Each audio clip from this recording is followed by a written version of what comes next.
আসসালামু আলাইকুম এভরিওয়ান, কেমন আছেন সবাই? আশা করি সবাই অনেক ভালো আছেন। আল্লাহ তাআলার অশেষ রহমতে আমরাও ভালো আছি। লাইফস্টাইল অব আফরোজা চ্যানেলে আপনাদের সবাইকে স্বাগতম। কাছে দূরে, দেশ ও দেশের বাইরে যে যেখান থেকে বসে আজকের ভিডিওটি দেখছেন সবাইকে জানাই অসংখ্য অসংখ্য ধন্যবাদ। তো আজকের ভিডিওটি সকাল থেকে শুরু করেছি। সকালবেলায় বুট দিয়ে খিচুড়ি করেছিলাম, তো হাতে মাখিয়ে রাইস কুকারে উঠিয়ে খিচুড়িটা করেছি। তো এদিকে খিচুড়িটা হয়ে গেছে। তো মেয়ে হচ্ছে দুদিন থেকে বলছিল যে ও বুট দিয়ে এরকমভাবে একদম শুকনো শুকনো করে খিচুড়ি খাবে। তো আমি সকালে উঠে খিচুড়িটা হাতে মাখিয়ে বসিয়ে দিয়েছি। আর বুটটা আমার আগে থেকে সিদ্ধ করা ছিল, ফ্রিজে ছিল, তো এই জন্যে সুবিধা হয়, তাড়াতাড়ি হয়। তো এই মুহূর্তে যারা আমার ভিডিওটি দেখা শুরু করেছেন প্লিজ মনে করে একটি লাইক দিয়ে শুরু করবেন, কারণ আমার ভিডিওতে লাইকের সংখ্যা খুবই কম। তো অনেকেই লাইক দিতে ভুলে যান, ভিডিও দেখেন কিন্তু লাইক দিতে ভুলে যান। তো প্লিজ আপনারা একটু মনে করে লাইকটা দিয়ে দিবেন।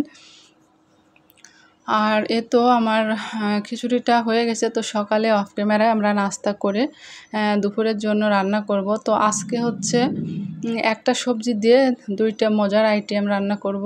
তো এখানে দেখতে পাচ্ছেন পাবদা মাছ। তো পাবদা মাছগুলো এখন আমি ভেজে নিব নুন হলুদ মাখিয়ে। তো অফ ক্যামেরায় আমি ভালোভাবে ধুয়ে পরিষ্কার করে নিয়েছি।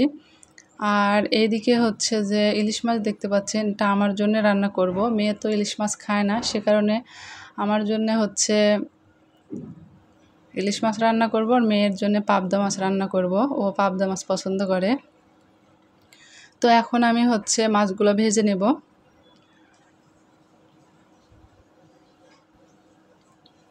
আজকে সকাল থেকে জানি না কেন ওয়াইফাইয়ের লাইন টেনে রেখেছে। তো কল দিলাম কয়েকবার, তো বলছে যে কি সমস্যা। একবার বলছে যে লাইনটা অন অফ করেন, আবার বলছে যে মানে একবার একরকম কথা বলছে। তো যাই হোক, সকাল মানে রাত্রেও পাইছে, একটু মাঝে মাঝে একটু আটকে গেছে এরকম। আবার হচ্ছে যে সকালেও মোটামুটি ছিল, কিন্তু ওরকমভাবে একদম স্পিড, সেরকম স্পিড পাচ্ছে না। তো এই তো আপনাদের সঙ্গে কথা বলতে বলতে আমি পাবদা মাছগুলো ভেজে নিচ্ছি।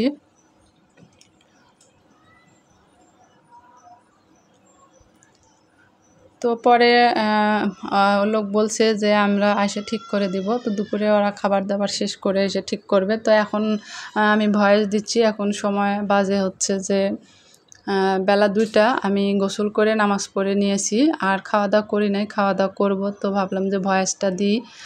আর হচ্ছে মানে প্রতিদিন খাওয়া দাওয়ার পরে ভয়েসটা দিই, কিন্তু আজকে হাতে একটু সময় ছিল, আর আজকে বেশি কাজ বাজ ছিল না। এর কারণে হচ্ছে ভাবলাম যে এখনই দিয়ে নিই বিকাল থেকে, তাহলে পুরোপুরিভাবে সবার ভিডিওটা দেখতে পারবো। আসলে যেদিন ফুলভাবে বাড়িতে থাকি, বাসায় থাকি, তখন কিন্তু সুন্দর মতো সব কিছু ভিডিও দেখা হয়। আর আরেকটা কথা, যে অনেক আপুরা আছে যারা হচ্ছে এমনিতে শুধু মানে মিউজিক দিয়ে ভিডিও ছাড়ে। তো তাদের ভিডিওটা দেখা কিন্তু আরও বেশি কষ্ট। হয়তো বা দেখা যায় যে আমরা যদি ভিডিওটা অন করে ফুল ওয়াচ করে দিয়ে একটা ছোট করে কমেন্ট করি, তাহলে কিন্তু মনে করবে যে আমি ভিডিওটা দেখি নাই। কারণ মনে করাটাও স্বাভাবিক, কারণ অনেক আছে যারা এরকমভাবে অল্প একটু দেখে সুন্দর হয়েছে বা ভালো হয়েছে এরকম লেখে। সবার কথাই বলছি না, কিছু আছে এরকম। আর তো যেটা বলছিলাম যে মিউজিক দিয়ে দেখলে দেখা যায় কি ফোনটা হাতে নিয়ে একবারে স্টিলভাবে বসে থেকে দেখতে হয়, যদি কাজও থাকে তাও। তো না হলে তো আর বুঝতে পারবো না যে কী রান্না করলো বা কী ভিডিও, সেটা অনুযায়ী তো কমেন্ট করতে পারবো না। খুব সুন্দর হয়েছে শুধু লিখে দিলেই তো আর হলো না, এই কারণেই বলছি। তো যদি দেখা যায় যে অনেক সময় অনেকে লেখা উঠায় দেয়, তাও দেখতে হয় ভিডিওটা, না দেখলে তো লেখা দেখতে পাওয়া যাবে না। তো যাই হোক, আমার কথায় কেউ কিছু মনে করবেন না, আমি জাস্ট এমনিতে বললাম। কারণ সত্যি অনেক মানে যে বললাম যে কাজ থাকলেও অনেক কষ্ট করে হাতে নিয়ে ভিডিওটা দেখতে হয়। তারপরে একটু লেখা উঠায় দিলে মনে হয় আর একটু ভালো হয়, যে কখন কি করার সেটা। অনেকে লেখা উঠায়, অনেকে লেখা দেয় না।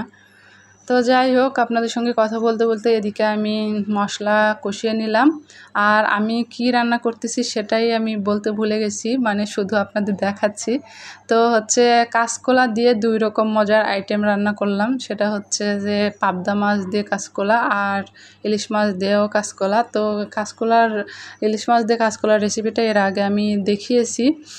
সেজন্যে আর কি হচ্ছে আজকে যেহেতু রান্না করছি আর মেয়ে তো ইলিশ মাছ খায় না, সে কারণে ওর জন্য পাবদা মাছ রান্না করব। আর হচ্ছে একসাথেই আমি কাঁচকলাটা ভেজে নিয়ে আলাদা আলাদা করে তরকারিটা রান্না করতেছি। আর এর ভিতরে আমি একটা বড় সাইজের আলু কেটে নিয়েছিলাম। তো এখন আমি তো তরকারিগুলো একটু কষিয়ে নিচ্ছি। আর কয়েকদিন থেকে একটু ভাবতেছি মশলা খাওয়া কমিয়ে দেব, কিন্তু তাও মনে হচ্ছে যে কমাতে চেয়েও কমানো হচ্ছে না।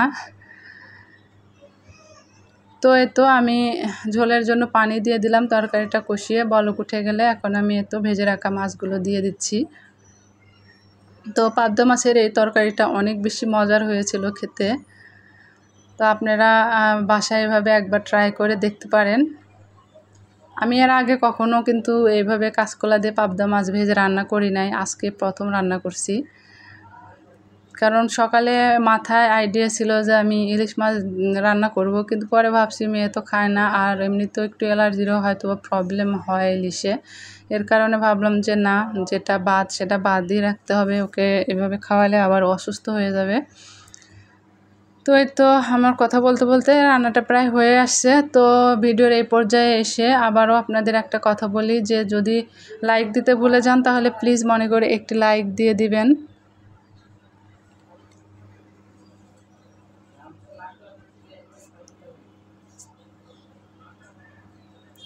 তো এদিকে রান্নাটা হয়ে গেছে, নামিয়ে নিয়েছি।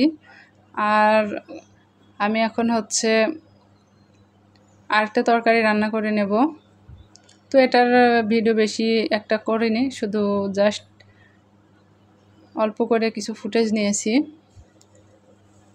আজকে এত বেশি রোদ ছিল, তো আপনাদের সঙ্গে আমি মানে কথা বলতে মানে আপনাদের কোন আপুর যেন আমি ভিডিও দেখছিলাম, দেখতে দেখতে হচ্ছে বেসিনে যেরকম মানে ইয়েটা চালু করেছি, আর এত বেশি গরম মনে হচ্ছে আমার হাত পুড়ে গেছে।